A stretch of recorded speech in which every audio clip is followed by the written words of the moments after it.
Hello friends, welcome back to my channel. Friends, आज की इस वीडियो में हम लोग जो कंक्रीट क्यूब होती है, कंक्रीट क्यूब,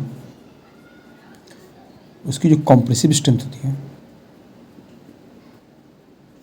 कॉम्प्रेसिव स्ट्रेंथ, उसके हम लोग बैक कैलकुलेशन करेंगे। बैक कैलकुलेशन क्लियर है? तो हम लोग आज की इस वीडियो में कंक्रीट क्यूब वेट की करते हैं, उसके हम बैक कैलकुलेशन करेंगे। ठीक, क्योंकि जब हम लोग कंक्रीट क्यूब को सीटीएम में रखते हैं तो फिर जब उसका उस पर क्या लोड अप्लाई करते हैं तो हम लोग जैसे कि ग्रेड के अनुसार हम लोग फाइंड कर सकते हैं उसकी कॉम्प्रेसिव स्ट्रेंथ कितनी होगी, ये हम लोग फाइंड कर सकते हैं। कॉम्प्रेसिव स्ट्रेंथ की हेल्प से हम लोग लोड को कैलकुलेट करेंगे। लोड तो हम लोग उस पर अप्लाई करते हैं, उसके बाद से वो कंक्रीट कितने लोड पर ब्रेक करती है वो हम लोग देख लेते हैं। तो उस लोड को हम लोग बैक कैलकुलेट करेंगे। ठीक है, जैसे मेरे को लोड कैलकुलेशन जो है, लोड की बैक कैलकुलेशन हम लोग करेंगे। क्लियर है? अच्छा, नेक्स्ट देखते हैं। जैसे कि हम लोग सपोज करते हैं कौन सा ग्रेड ले लें, M30 ले लेते हैं। M30 ग्रेड की कंक्रीट ले लेते हैं। ठीक, और M30 ग्रेड की कंक्रीट को हम लोग 7 डेज पे लेते हैं, 7 डेज। क्लियर है? तो 7 डेज के लिए कितनी होगी इसकी कॉम्प्रेसिव स्ट्रेंथ? 7 डेज के लिए, 7 डेज में कितनी होती है? 65 to 70%। ठीक है, तो हम लोग इसको कैलकुलेट करेंगे, इसको कॉम्प्रेसिव स्ट्रेंथ को। सो 65 to 70%, 65% लेते हैं तो 30 इंटू 75% डिवाइडेड बाई 100, 22.5। क्लियर है? 22.5 न्यूटन पर mm स्क्वायर, न्यूटन पर mm स्क्वायर हमें आनी चाहिए 7 डेज पे। ओके ओके, अब हम लोग एक कॉलम बना लेते हैं, जैसे कि क्यूब वेट। क्यूब वेट यहाँ लेंगे, यहाँ हम लोग डेंसिटी ले लेते हैं, इधर हम लोड ले लेते हैं, और इधर compressive strength, compressive strength. Clear? अब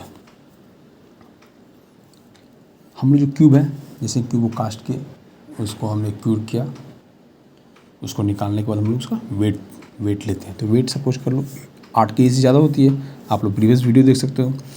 ठीक, तो सपोज कर लो 8100 ग्राम, 8203, 8215, ये हमने 3 वेट ले लिया, 1 2 3।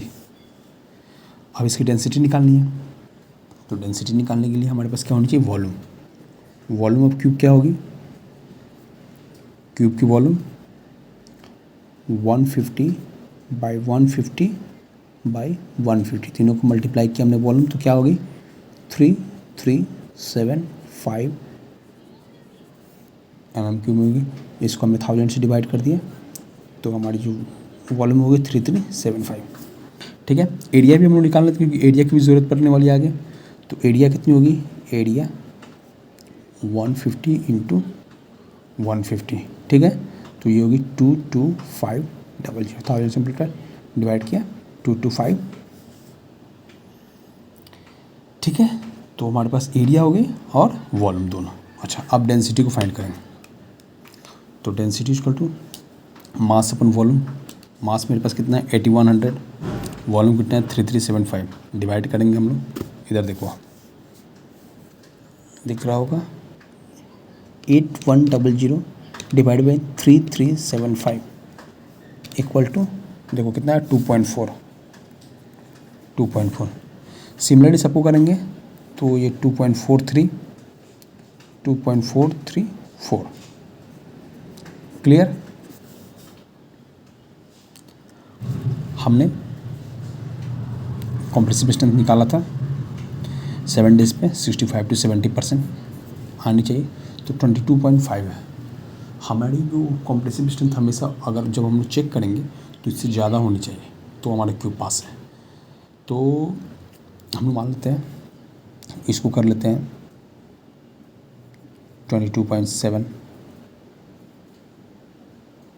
22.8, 22.9, ठीक है। तो 65 से 70% के बीच में रेंज करनी है तो हमने एक ले लिया। अब हमें क्या करना है, लोड कैलकुलेट करना, बैक कैलकुलेशन। ये तो हम थ्योरेटिकली इसको निकाल सकते हैं, इसको भी निकाल सकते हैं, इसको भी निकाल सकते हैं, ठीक है। वेट कैसे कैलकुलेट करते हैं आप प्रीवियस जा करके देख सकते हैं। हमें लोड निकालना है। लोड इक्वल टू क्या होगा, force per unit pressure equal to force per unit area, ठीक है। तो हमने क्या करना है, फोर्स निकालना है, ठीक है। प्रेशर यहाँ हमने स्ट्रेंथ ले लिया, इसको हमने क्या करना है, एरिया से मल्टीप्लाई कर देना है, ठीक है। तो हमारा कितना है, फर्स्ट कितना है 22.7, 22.7 इंटू नीचे कितना है मेरा एरिया, यहाँ कितना है 22.5, 22.5, 510.75, यानी कि 510.75, 510.75 न्यूटन जब हम लोड अप्लाई करेंगे तो हमारा कंक्रीट ब्रेक हो जाएगा। नहीं, इतना हमें लोड मतलब पास करनी चाहिए। इस लोड से अगर नीचे हुआ कंक्रीट फेल है, इससे प्लस हुआ तो कंक्रीट मेरा पास है। मतलब 7 डेज पे इतना लोड तो आपको बियर करना है, क्योंकि आपके जो कंक्रीट क्यूब है उसको इतना लोड बियर करना है 7 डेज पे। जब वेट कितनी हो 8100 ग्राम हो, डेंसिटी कितनी हो 2.4 हो, कॉम्प्रेसिव स्ट्रेंथ 22.7 हो। क्लियर। नेक्स्ट है मेरा 22.8 है सेकेंड वर्ड, तो इसको करें 22.8 गुने इंटू 22.5 एरिया से मल्टीप्लाई किया 513। फिर कितना है लास्ट है मेरा 22.9 इंटू 22.5 एरिया से मल्टीप्लाई 515, ठीक। तो ये हमने बैक कैलकुलेशन किया कि क्यूब टेस्ट करने से पहले हमने बैक कैलकुलेट करके हमने इसका लोड निकाल लिया, लोड को फाइंड आउट कर लिया कि इतनी लोड हमारे क्यूब को पास करनी है। ये हमने M30 ग्रेड का निकाला 7 डेज में। सिमिलरली आप कोई भी ग्रेड की 15, 20, 25 ग्रेड की आप कैलकुलेट कर सकते हो। ओके, सो फ्रेंड्स आज की इस वीडियो में इतना ही।